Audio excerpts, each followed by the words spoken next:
That's not a common skill set that they're asking for. Yeah, nobody's probably gonna have that.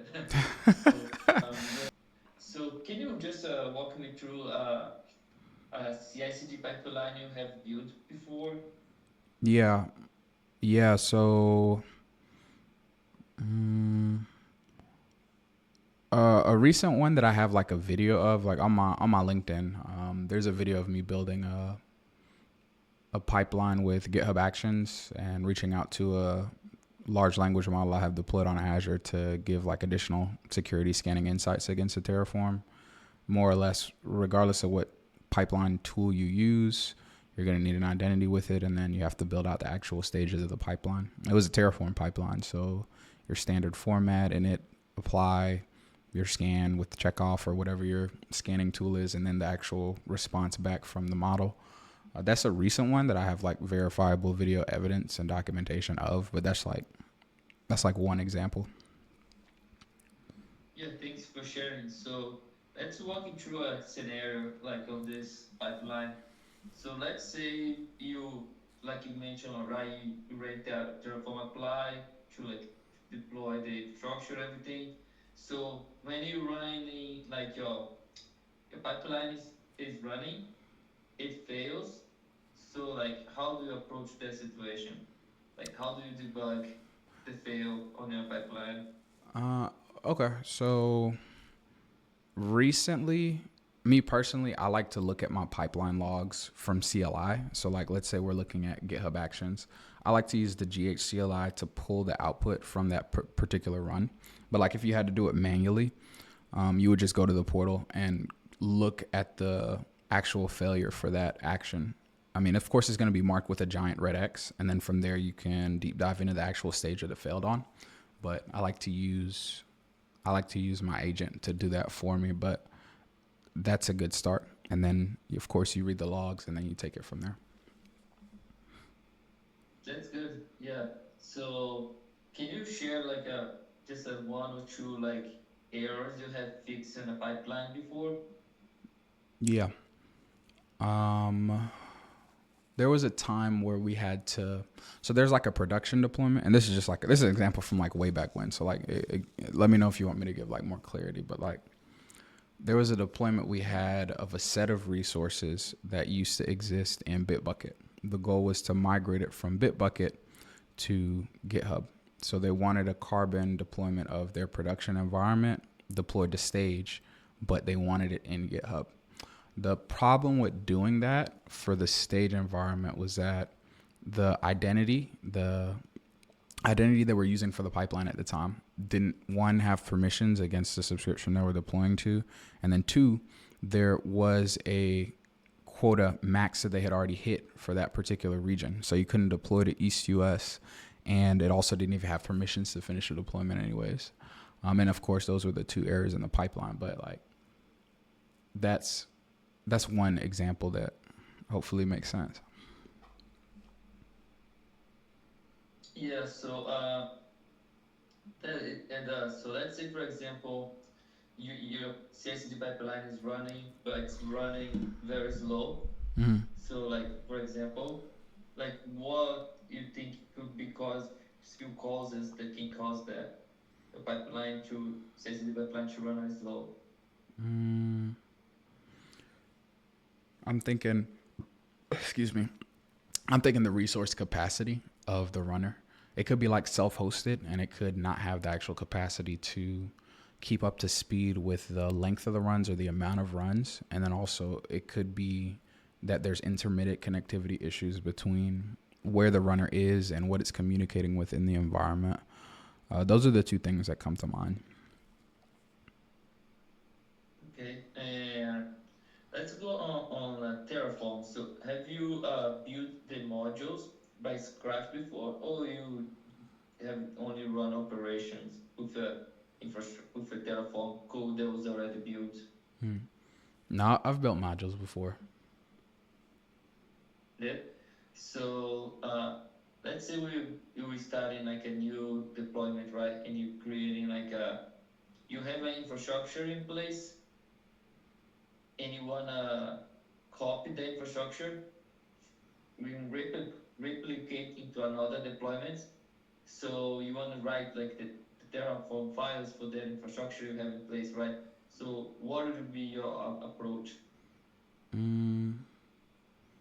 It's a little bit different depending on the platform, but for the most part, like let's pick Azure. You could go into the portal and you can get the JSON representation of all of the resources that you deployed.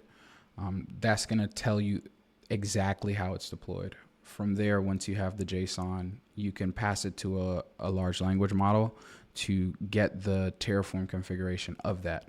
And then from there, you could use the Terraform configuration that's based on the JSON, that's based on the actual deployment to build the module if you want to. If you want to like actually do it from end to end. I mean, or you could do a Terraform import as well too, but that's the two ways that I would think to do it. Yeah, that's the two good approach. So let's say if you're doing like a importing using Terraform, so what considerations you need to have? Or for example, how do you do that in the first place in terms of like coding wise? I don't understand your question. You said, what would I do if I wanted to do reporting based on Terraform? No, totally okay. I'll repeat it. And any of those questions too, like if you don't know the answer to, it's Oh, I'm totally gonna tell okay. you I don't know. You feel If like I don't know about something, I'm gonna tell you I don't know. yes. But what did you ask though? Don't feel like you need to know everything too. So, so I was asking. So you mentioned like using Terraform import, right? Yeah. To import the infrastructure. So I want to hear more, a little bit more depth on the answer. Like, how would you actually do that? You write the So you want configuration. to So like yeah, for every using Terraform import. yeah, there's an individual configuration for every resource. You more or less write the configuration and run the import command. That's as simple as I could describe it to you. But that's how it's done. You could do it from the CLI as well, or run it through the pipeline, but you point it at the actual resource values that you already have deployed. Okay, yeah, that makes sense. And let me go through just one more on Terraform side, and then we can approach more like integration. So let's say uh, let's say you have a configuration on a share branch, right? On a Git branch called like share or anything, and you wanna reproduce that configuration into the other branches like for dev, stage, and prod. So how what would be like your step by step mind like a process to do that, like the steps for that process to moving what is one branch to the other branch and deploy. And just to be clear before I give my answer, you're asking about Yeah. Git, not Terraform. You're asking about Git. It'll be both, right? Because we start with Git and then it goes to Terraform. Okay. So I mean, if I already So have a feature branch that exists, I would just clone it 2-3 times, however many times you need to. And then depending on how you have your pipeline set up, you can run the pipeline against those specific feature branches based on how you have it set up. So you should literally be able to hit the action, select a particular branch, and run it against that branch. right, that's correct. So let's say would it be possible to do a merge too if the branch is already in place? You could merge two branches together or one into the other if you needed to. Yes. Okay, so what a problem that can happen when you merge two branches? There could be conflicts between the two. There could be changes that you haven't accounted for. Yeah, that's good. And how would you solve a conflict, for example? You could do it locally. For the most part, when you do have a conflict, you're going to get an output of what the exact conflict is. So you can resolve it locally, or you could go to the portal and actually look at the side by side comparisons and then choose which one you want. Right. So, what do you mean by portal? Just When I say portal, like I mean the actual pipeline portal where the conflict, well, not pipeline portal, but the repository portal where the conflict was noticed by the platform. like when you go to the portal, you'll literally have a lot of red on the screen that'll say there's a conflict between these two branches at these particular files at these particular lines. Got it. Yeah, like the UI of like GitHub or if you use VS Code or yeah, it makes sense. So let me ask you something on the integration side. So say you have a platform that needs to expose a secure API for external clients to trigger a penetration test. So how you go about that situation to design that? That's interesting. How I've seen people expose APIs before is with, and I'm talking about the Azure platform, I've seen people do it with Application Gateway and the API management service. So if you provision an application gateway, you can select the back end of the gateway to point to the APIM. So you could have a public IP for the application gateway, and then it could go through to actually reach the endpoint that you care about. And how do you ensure that that's a secure endpoint and like it's just going to be accessed by the who is doing the penetration test? You could put, I forgot what it's called. There's a particular rule set that you can associate with the application gateway. I don't remember the actual name for it because it's been a while since I've done it. But that's good. Yeah, thank you. Yeah, it makes sense. So let me get one more here. So how do you secure handle the API keys? So like for example, you have users that need to be authenticated to do the testing, right? So how do you do like handle those API keys? I think generally they would be in whatever the secrets management service is for the platform. How would they access it though? I mean, maybe they could assume a particular role or assume membership of a group with the permissions to access the keys. And it could be maybe scope permission to a subset of keys or something. But for the most part, I know it's going to be in some secrets management tool, but I'm not the most sure. Yeah, that's good. So let's see here. And let's go on penetration testing itself. Have you worked doing with that before? Negative. Penetration testing. Say negative, right? Correct. Yeah, no worries. Have you worked with like any type of testing before? From an infrastructure and application perspective, like actually making sure that the infrastructure is running, deployed properly, and that the applications can access the resources and endpoints they need. Okay, so like on the like for example on the QA side, if you have done some experience in doing some kind of like QA kind of work or some kind of testing in general speaking, like for like it can be like unit test or like integration test.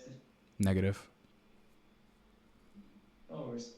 So and I don't have your resume with me right now, but what was your last role? But like, what is the role like a position? You like a Cloud cloud engineer, cloud DevOps engineer. cloud DevOps engineer? Yes, I can see you strong on the area, pretty good. Yes, and I gonna talk with my manager and I gonna give the feedback.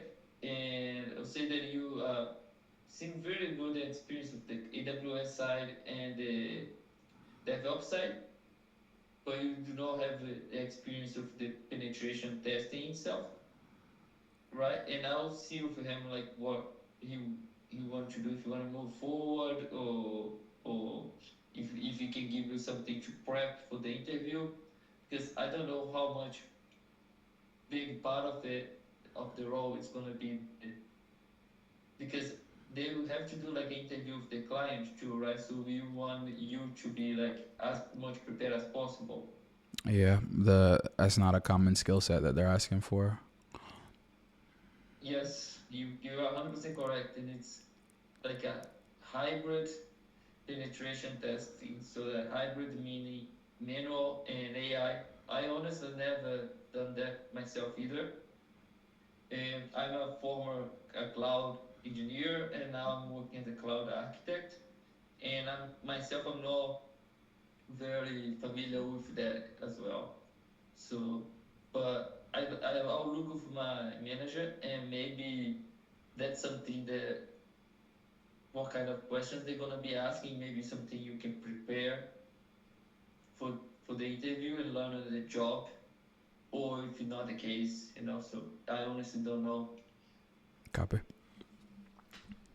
Yeah. Do you have any questions for me? Negative. I'm ready to move forward when they are. Okay, yeah, thank you. I appreciate your time, Charles. Yeah, and you did very good with all the cloud and DevOps. And we need to check this skill set that nobody's probably gonna have that. So we're gonna have to see Okay. if my manager, if they want to get somebody and groom it, like okay, they're gonna ask those kind of things. You just read something about it, try to pass the interview, and learn on the job. That happens before too, but yeah, I give you a feedback. Thank you, sir. We'll be chatting soon. Thank you. Bye, everyone. As well.